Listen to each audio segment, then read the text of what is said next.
Hi, folks. Pleasure connecting with you and speaking with you about another contemporary topic. And I'm sure if politics and current affairs is something which interests you in the Indian perspective, you'll probably subscribe to this channel. This is Muralidharan here. Very, very happy to speak to you on a very, very interesting perspective. Is the Congress dreaming that Rahul Gandhi will become Prime Minister by 2029? What is the ground reality, and why is the Congress so ebullient or euphoric? And at the same time, why is the India Alliance in tatters? Or why do other India Alliance parties, why are the other India Alliance party leaders skeptical about Rahul Gandhi heading them or being a leader for their combined? This is something which we will talk now in terms of to understand what is the psyche of Congress, what is the psyche of the congressmen and Rahul Gandhi now, as well as what exactly lies ahead for the Congress if things continue in this way. First things first, the Congress did put up a very, very spirited campaign in the run-up to 2024 Lok Sabha polls, and although the plan was to stop Narendra Modi from becoming the Prime Minister for a third time, the India Alliance as well as the Congress fairly fell short of that particular target. But the Congress itself improved its tally very, very significantly in their own terms. So they could clock about 99 seats in the 543-member House. The Bharatiya Janata Party, under the leadership of Narendra Modi, fell short of a majority and were ably supported, or they probably had to ally with or to get the support of two important parties, which were pre-poll partners in a sense. One was Chandrababu Naidu of the Telugu Desam and Nitish Kumar of the JDU in Bihar. These two are the key allies today, and of course the government is in place today because of the key support of these two allies. In that sense, the perception which was widely there in the media as well as in more in the Congress, and probably even the common man, thought that Modi 3.0 was probably relatively weak in perception compared to a very much stronger and emphatic Narendra Modi in terms of the first two terms. And that was a situation that also meant that there was a lot of euphoria as far as the Indian National Congress is concerned. When I say Indian National Congress, obviously, it also meant that Rahul Gandhi, Priyanka Gandhi and Sonia Gandhi and all the frontline leaders of the Congress party were extremely joyous for winning 99 seats. Almost, their joy was probably much bigger than the BJP's joy in forming a government with the help of two key allies. So that was a frame of mind post 2024 results, and it also helped the Congress party to set up a very, very strong narrative that they are here to fight the BJP. They are here to put an end to Narendra Modi at least in 2029. And that is the kind of mindset at least in which Rahul Gandhi is behaving. But fortunately, unfortunately, if we really look into have a little bit of an eye for detail, is the Congress in place or in shape today to beat the BJP in 2029? The big question we ask today is really the Congress or the India Alliance today in a position to beat Narendra Modi, or probably assuming that as widely perceived, if Narendra Modi decides to step back and somebody else becomes a Prime Minister from the BJP, and will Rahul Gandhi become Prime Minister just by that virtue in 2029 is the question to ask. And like it or not, I think the perception in the Congress today is that all we are waiting for is Narendra Modi to retire from the Prime Ministership. The moment he retires, we are sure that the people will give us a chance, because no other leader in the BJP today will probably match in terms of popularity to Narendra Modi. That is the biggest assumption of the Congress, and that is a singular assumption in which the party has been working all these years. They probably have used their own media people to set narratives that there's been infighting in the BJP. Modi will not be accepted as the Prime Minister for the third time, and a lot of media people, particularly in the North, started writing stories that the RSS did not support of Modi. The RSS didn't work on the field because they didn't want Modi as PM. A whole lot of spiels like that, which is very, very normal in building a national narrative in the run-up to a Lok Sabha polls. But the most important fact which was very, very glaring and probably missed by the Congress party top leadership, and when I say top leadership, unfortunately or fortunately, Rahul Gandhi is surrounded by a whole set of sycophants who want him to probably want him to believe that he is Prime Minister material, and come what may, he probably will become Prime Minister one fine day. When that one fine day is, probably it is for them to decipher, and probably it is also for the people of the country to accept Rahul Gandhi as a Prime Ministerial face and then vote for him, maybe in 2029, maybe much later. But the most important fact which remains or which remains lost for the most of the Congress people is that even today the BJP is very mighty in the Hindi belt, predominantly across the entire Hindi belt, starting from Gujarat in the west to probably the entire northeast, and upwards of Telangana, the typical cow belt, or I mean, if that's a kind of a bad word, I think the entire Hindi-speaking belt, or even better, I would say, minus the Dravidian states. Probably BJP has got a strong footing in Karnataka, but minus that, Kerala, of course, they have got minimal presence. Tamil Nadu has been a Dravidian heartland and continues to be so. Annamalai is trying his best to probably break into that stronghold. But despite all this, BJP's strike rate remains remarkably much higher than the Congress party in the crucial, maybe about 250-300 seats across the Hindi belt, or the north of India, or the north of the Vindhyas. In fact, elections expert or election campaign expert Prashant Kishore keeps saying that unless otherwise Congress versus BJP in straight contests can improve their strike rate, where Congress is able to win more seats, I think there is no hope for Congress as far as that region is concerned. This is a given. Everybody says this. Even in the recently concluded Maharashtra assembly polls, the exit polls are predicted, had the pre-poll surveys had predicted that the India alliance, meaning the Congress, the Sharad Pawar-led Nationalist Congress Party, and the original Shiv Sena, of course, original Shiv Sena in terms of Bala Sahib's family. So that alliance was predicted to probably sweep the polls, almost decimating the opposition. That was a kind of opinion poll, polls or pre-poll surveys had shown.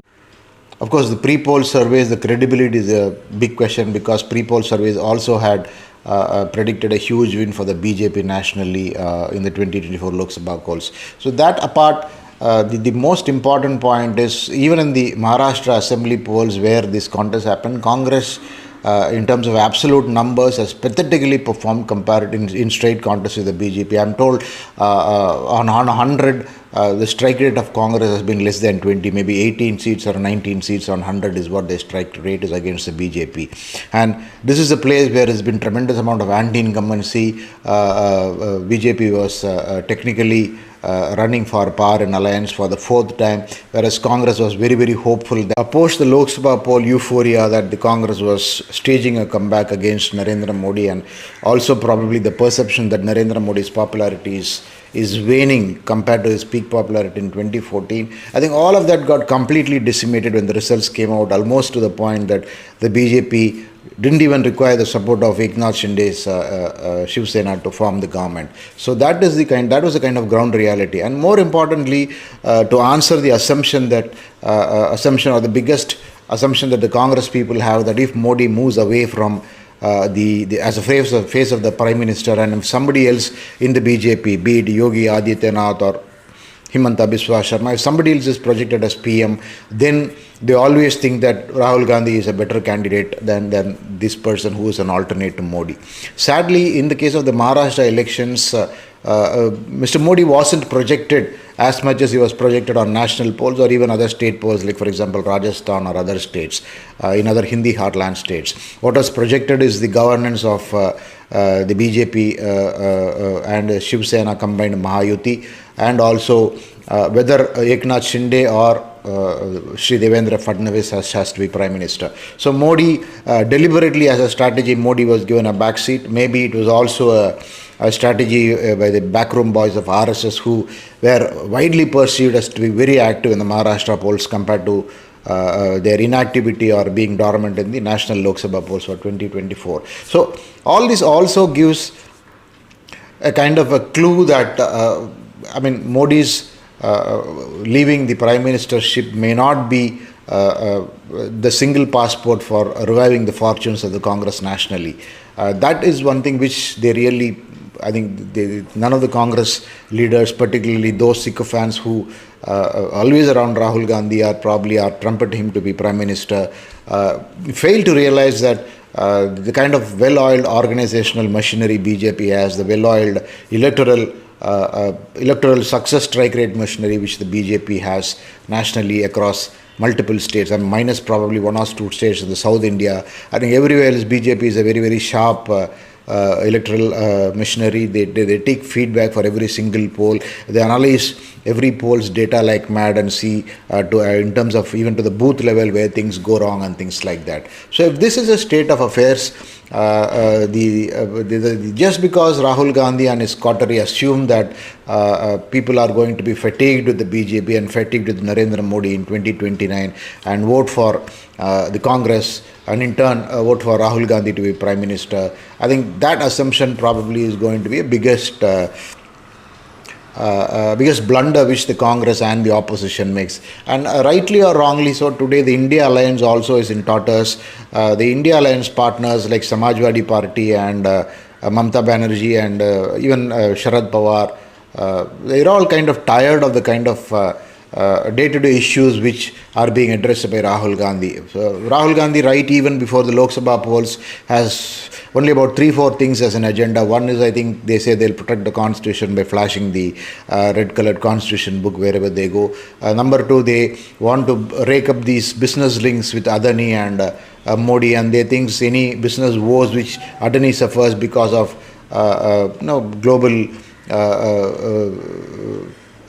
global inputs about Adani's business, Adani's wrongdoings, etc. They think that is going to affect, that is going to hit Narendra Modi's popularity. To be very, very honest, I think corruption charges will be the last charges which will stick on Narendra Modi, and if the Congress hasn't understood that, then probably that is probably the biggest trouble in terms of what kind of ear on the ground that party has today. As a matter of fact, right from 2014 till now, there's not been big charges against any of the sitting cabinet ministers. The governance has been remarkably smooth. This is a government which is perceived to have completely bank transfer enabled all these welfare benefits, all these cash benefits which are supposed to be meant for people across the length and breadth of the country, which essentially means that middlemen were completely cut away from such schemes. Of course, you also have a lot of other stories in terms of the infrastructure development, development of roads, ports, development of airports, the transformation of Indian Railways as a very, very dynamic organization, the Vande Bharat Expresses, the bullet trains which are coming up in the west of the country. So there is an entire discourse, an entire array of schemes which have been in favor of the Bharatiya Janata Party in the past 2 Lok Sabha polls, and that will continue in 2029. I mean, although Modi is perceived, at least from the body language, etc., people think that Modi is not the same Modi of Modi 1 and 2, and Modi 3 is probably more subtle, more kind of less assertive and things like that. All that would be immaterial in the run-up to the 2029 polls, because there is much more of governance which would have happened, much more of delivery which has happened, and like it or not, because Congress and its allies raked up this freebie thing, I think whether it is economically right or not, even BJP has started using that as a poll beater in terms of announcing welfare schemes for women. The Ladli Behena scheme in the Madhya Pradesh was a big story turner in terms of making BJP do a spectacular sweep. Even in the Maharashtra assembly polls, I think the women-centric welfare schemes have been a huge hit. So if the Congress imagines that it is not going to be replicated in these kind of freebie schemes by other parties, then they are in for a big surprise, because end of the day, politics is all about who's getting better off in terms of these kind of pre-poll promises and things like that. And the biggest challenge for Congress also has been that in states like Karnataka and Telangana, they probably are being seen as being unable to keep up poll promises, and again, because of their inability to keep unreasonable poll promises, again they try shifting the blame to Modi and bring up this Modi-Adani connection and things like. So even the opposition India parties are very, very fairly tired of these kind of strategies like Rahul Gandhi, almost to the point that in the past few days, Mamata Banerjee and others have started openly saying that I think if Rahul Gandhi is incompetent to run the India Alliance, probably he should move away and somebody else could take over, because they are genuinely worried that these kind of tactics will only backfire and probably it will make the BJP stronger in the crucial Hindi states. The other important factor which we spoke earlier, again to repeat it, across the entire Hindi belt, the strike rate in straight contests of the Congress and BJP is way ahead. I mean, anytime polls are held today, without the support of India Alliance partners, Congress might not cross 10 to 15 on every 100 seats contested, be it in Assembly or the Lok Sabha polls. So that is the kind of shambles in which the organizational infrastructure of the Congress party is, which again the party fails to realize it. So unless otherwise there is a remarkable changeover in this kind of poll tactics and strategy of Congress party, unless otherwise there is a kind of a rethink in Rahul Gandhi's mind as to where are these things going in terms of winning polities, winnability of polls, what exactly are we doing in terms of to deliver polls, poll after poll? Why is that Congress under the leadership of Rahul Gandhi hasn't been able to why is it they have lost about 80 polls in the past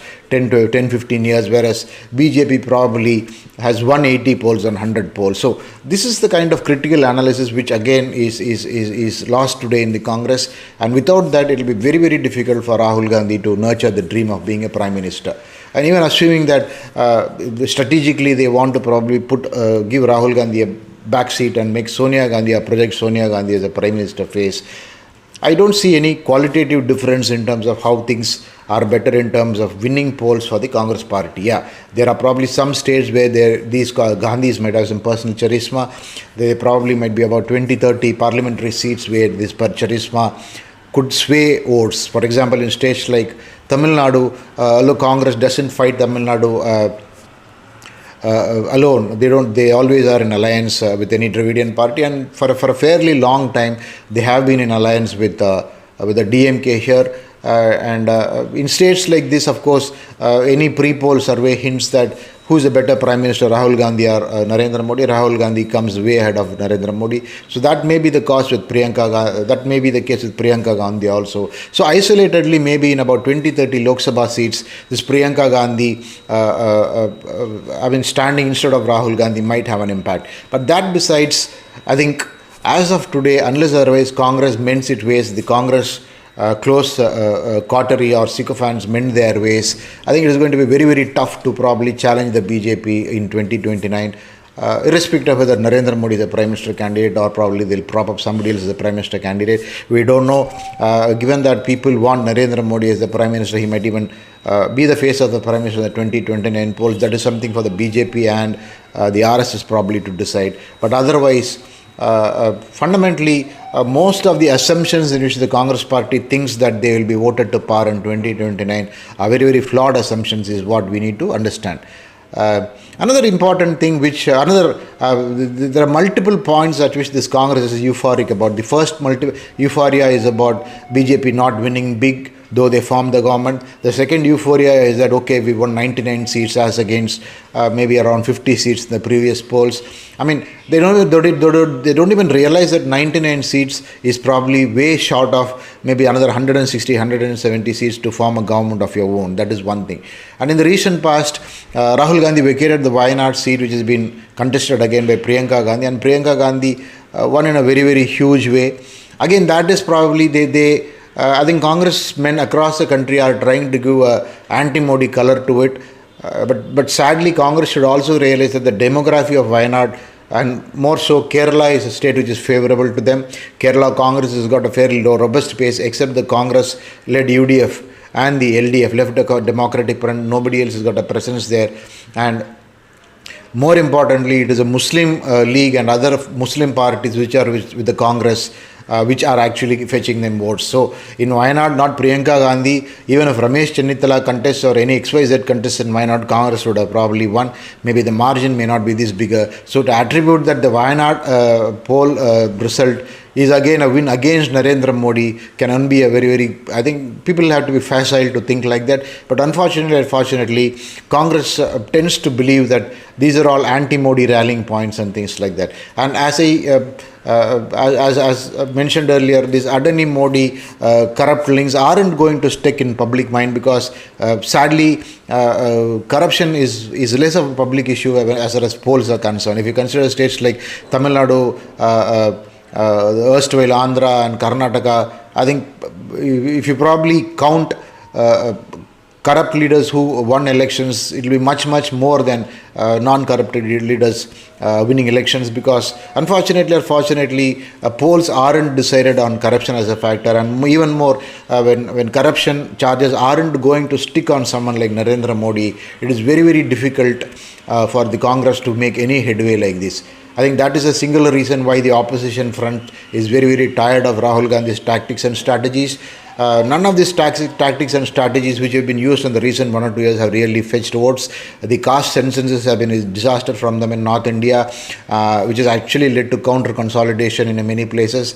Their rabid anti-Hindutva stand or anti-Hindu religion stand is almost relegating them to be a Muslim League-like party nationally, which is what you see when you extrapolate results like what is happening in Wayanad and what is happening in other Muslim-dominated constituencies in North India. So, in sum, I think there is very less hope for the Congress party in its present state and present strategy and tactics.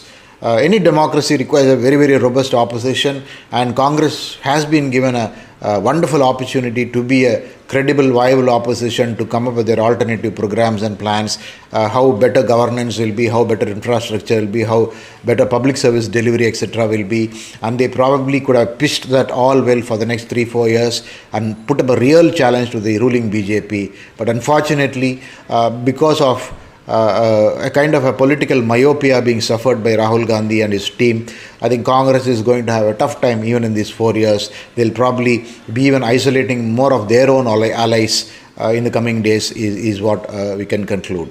I'm very happy to share this perspective with you. And as of today, it looks like very tough for the